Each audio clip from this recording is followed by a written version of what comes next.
आपने कभी ऐसा भस्मासुर देखा है जो पहले कहता हो कि तुम इसे मारो, फिर कहता है रुको मैं मारने आता हूँ, और मार भी लेता है, और फिर दोनों के बीच में आता है और कहता है कि रुको रुको रुको रुको, नहीं मारपीट करना चाहिए, कभी लड़ाई झगड़ा नहीं करना चाहिए। जी हाँ, आप जिसके बारे में सोच रहे हैं ना, हम उसी के बारे में बात कर रहे हैं। एक इस दुनिया में पैदा हुआ भस्मासुर जो पहले युद्ध कराने का पूरी प्रयास करता है, उसके बाद जब युद्ध हो जाता है तो फिर पूरी दुनिया को शांति का एक मैसेज देता है। लोग शांत नहीं होते हैं, उसके बाद खुद ही युद्ध में कूद जाता है। जब युद्ध में कूद जाता है उसके बाद फिर कहता है अब नहीं, बस करो। यही भस्मासुर वाली कहानी ठीक ठाक बैठती है अमेरिकी राष्ट्रपति डोनाल्ड ट्रंप के ऊपर। अभी जनाब कुछ दिन पहले भारत और पाकिस्तान का युद्ध रुकवा रहे थे, सोशल मीडिया में आकर के बार बार मैसेज कर रहे थे कि हमने युद्ध रुकवा दिया। भारत लगातार इसका प्रतिरोध करते रहा कि हम किसी के कहने पर युद्ध नहीं रोके हैं, खुद ही पाकिस्तान ने हमें बोला फोन करके, उसके बाद हमने युद्ध रोका है। लेकिन ये भाई साहब ये ऐसे भस्मासुर हैं कि ये मानने के लिए तैयार ही नहीं हो रहे हैं। ये कह रहे हैं कि ना ना ना ना ना,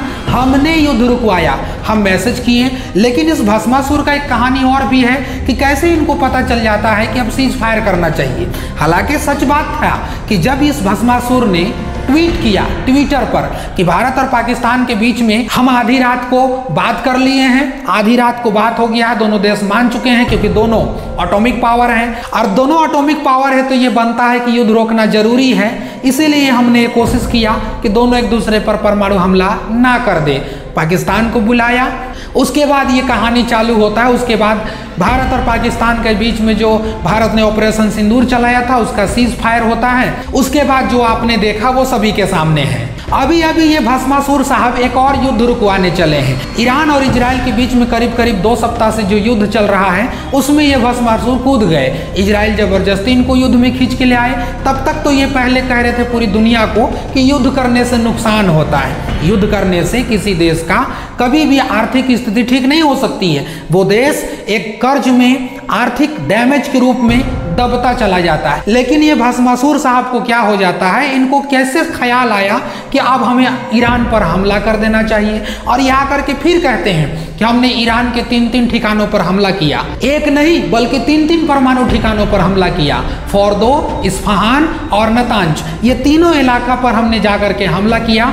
और ये जो हमला था ना, ये युद्ध करने के लिए नहीं था, ये हमला जो था ये युद्ध को शांति करने के लिए था।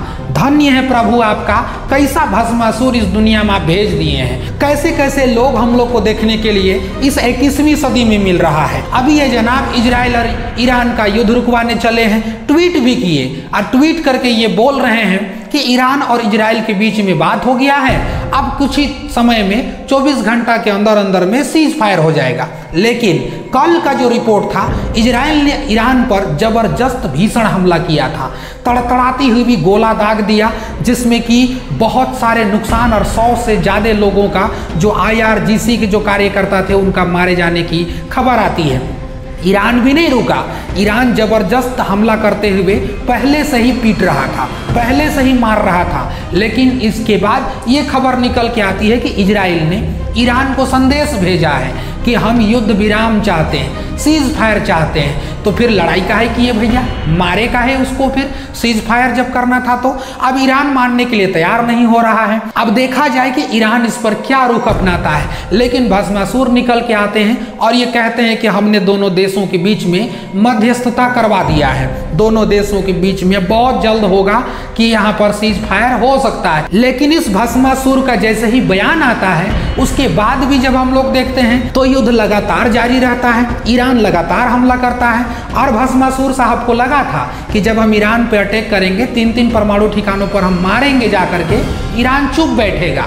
ईरान कहा रुको जरा, हम भी बताते हैं। कुवैत पर उठा, कुवैत पे एयरबेस पे लगातार हमला बोल दिया, और ये अमेरिका को साफ साफ चेतावनी दे दिया कि तुम कुछ भी हो ना, अपने पास हो, अपने जगह पर हो। ये है ईरान, और ईरान किसी का भी नहीं सुनने वाला है। अब ये ईरान की बर्बादी है या ईरान की ताकत है, ये तो आने वाला समय बताएगा। क्योंकि लोग कह रहे कि इराक भी इसी तरीके से अड़ियल हुआ, उसके बाद अमेरिका ने उसका पूरा पत्ता साफ कर दिया और पूरी तरीके से इराक को बर्बाद कर दिया।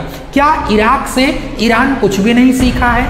किस तरीका से इराक को बर्बाद किया गया था? ईरान लगातार इस बात को जवाब दे रहा है कि हम तुमसे हारे हुए नहीं हैं, हम तुम्हें सरेंडर करने वाले नहीं हैं, तुम हमारे यहाँ टारगेट करोगे, हम तुम्हारे एयरबेस पे टारगेट करेंगे। हालांकि कतर वाले कह रहे हैं कि हमने बहुत सारे चीज़ों को सुरक्षित रख लिया। अब क्या सुरक्षित रखा नहीं रखा ये तो खैर सवाल जवाब है, लेकिन इतनी बड़ी हिमाकत करना कि अमेरिका जैसे देश के एयरबेस पर घुस के जाके मारना, इसे कहते हैं ईरान, और इसे कहा जाता है खामनेई, और इसे कहा जाता है आंखों में आंखें डाल करके बात करने वाला मुल्क। ट्रंप जैसे भस्मासुरों को लगता है कि किसी देश को मारोगे तो वो डर से चुप हो जाएंगे। सबको वो फिलिस्तीन सोचते हैं, सबको वो गाजा सोचते हैं, वो फिलिस्तीन जहां उसको मिलिट्री तक रखने का आदेश नहीं दिया जाता है। ईरान के मिलिट्री के द्वारा साफ साफ यही बात दिया जा रहा है, बोल्ड स्टेटमेंट, कि अमेरिका ने जिस प्रकार से अलग अलग देशों में आतंकवाद का एक अड्डा पाल रखा है, हम वहां पर भी ऑपरेशन चलाएंगे,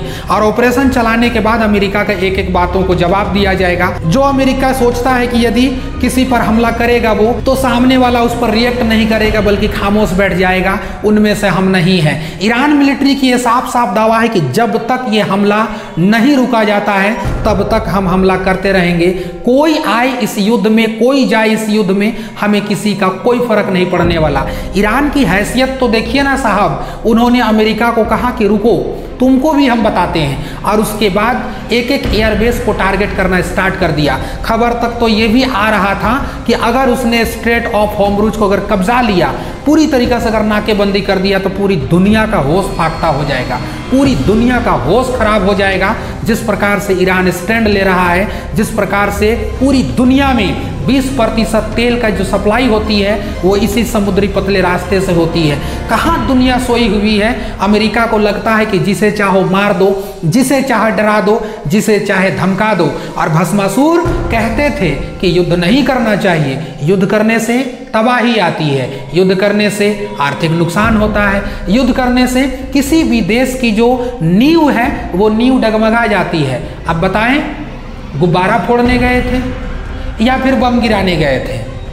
B2 जैसे बॉम्बर को ले जा करके 3-3 परमाणु ठिकानों पर हमला करना, ये इन्हें लगता है कि ईरान अगर परमाणु बम बना लेता है तो फिर ये ईरान इन लोगों का जीना हराम कर देगा। हालांकि कई बार इन्हीं के मंत्री, इन्हीं के नेता और इन्हीं के जो सलाहकार हैं वो कह चुके हैं कि ईरान पर ये बार बार इल्जाम लगाया गया है कि ईरान परमाणु बम बना लेगा, जबकि ऐसा कुछ भी नहीं हुआ।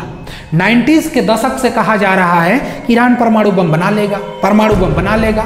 भाई साहब, आज तक नहीं बना पाया, अभी तक कोई रिपोर्ट नहीं आया बनाने का, लेकिन इन भस्मासुरों को लगता है कि ईरान से इन्हें खतरा है और इन्हें जानबूझ के मारेंगे वो। खैर, आप इस वीडियो को देख रहे होंगे ना, तो इस वीडियो में आपको लग रहा होगा कि हमने ईरान की तारीफ की है, ईरान की तारीफ की है। हमने ईरान की तारीफ नहीं की है। अगर ईरान के पास ताकत होगा तो वो लड़ेगा, और अगर ताकत नहीं होगा तो ये भस्मासुर जानते हैं कि किसी देश को कैसे बर्बाद करना है, किसी के ऊपर कल्चर थोप के, किसी को डरा करके, किसी को धमका करके। आपने देखा अफगानिस्तान के साथ में क्या हुआ, सीरिया के साथ में क्या हुआ, इराक के साथ में क्या हुआ। आपको लग रहा होगा कि हमने ईरान का समर्थन किया है, तो आप सरासर गलत हैं। ईरान का समर्थन किसी भी प्रकार से, किसी भी तरीका से कोई भी इंसान नहीं कर सकता है। और समर्थन करके भी आप क्या कर लोगे यार? समर्थन करके भी आप क्या कर लोगे? जरा देखो ना, आप यहाँ बैठ के समर्थन करोगे, हम तुम्हारे साथ हैं, क्या कर सकते हो? कुछ कर सकते हो? कुछ भी नहीं कर सकते हो। इस दुनिया में वही जिएगा जिसके पास ताकत है, जिसके पास हथियार है। जो कमजोर होगा मारा जाएगा। लेकिन आज ईरान इस बात का सबूत दे रहा है कि भाई हम कमजोर नहीं हैं, हमें तुम सताओगे, एक बार हम बर्दाश्त कर लेंगे, हमारे ऊपर तुम जुल्म करोगे, हम दूसरी बार जहर को घोंट बना करके पी लेंगे, लेकिन अगर तीसरी बार हमला करोगे तो फिर जवाब के लिए तैयार रहना। और इस बार अमेरिका और इजराइल को ईरान ने इस प्रकार से जवाब दिया ना कि पूरी दुनिया में थू थू हो रही इनकी है कि ये सुपर पावर कहलाने वाले, जो अमेरिका के धमकी से नहीं डरे, अमेरिका के हमला से नहीं डरे, कतर का एयरबेस उड़ा दिए। और तुम्हें क्या देखना है? अब जब युद्ध नहीं तुम कर पा रहे हो, शायद कुछ भी तुम्हारा मंशा होगा, शायद कुछ भी तुम्हारा वजह होगा। अभी तुमसे ये बात निकल के आ रही है कि दोनों देश सीज फायर के लिए तैयार है। अच्छा होगा भस्मासुरों, करवा दो सीज फायर। अगर ये सीज फायर होता है अच्छी बात है। कौन चाहता है कि दुनिया में मारकाट हो, दुनिया सुकून से रहे, अमन से रहे, सब कुछ ठीक ठाक रहे? कौन चाहता है कि मारकाट करना? लेकिन इतिहास का पन्ना जरा पलट के देखना कि दुनिया में जो आग जली है वो आग किसने जलाई है। दुनिया में जब जब लाशें बिछी हैं तो याद रखना, इतिहास का पन्ना उलट के देखना किसने लाश बिछा दिया है। अगर इस चैनल में नए आए हैं तो आप चैनल को सब्सक्राइब कर दीजिएगा और हमारे वीडियो को लाइक करके दूसरे तक शेयर जरूर कर दीजिएगा। शुक्रिया, जय हिंद।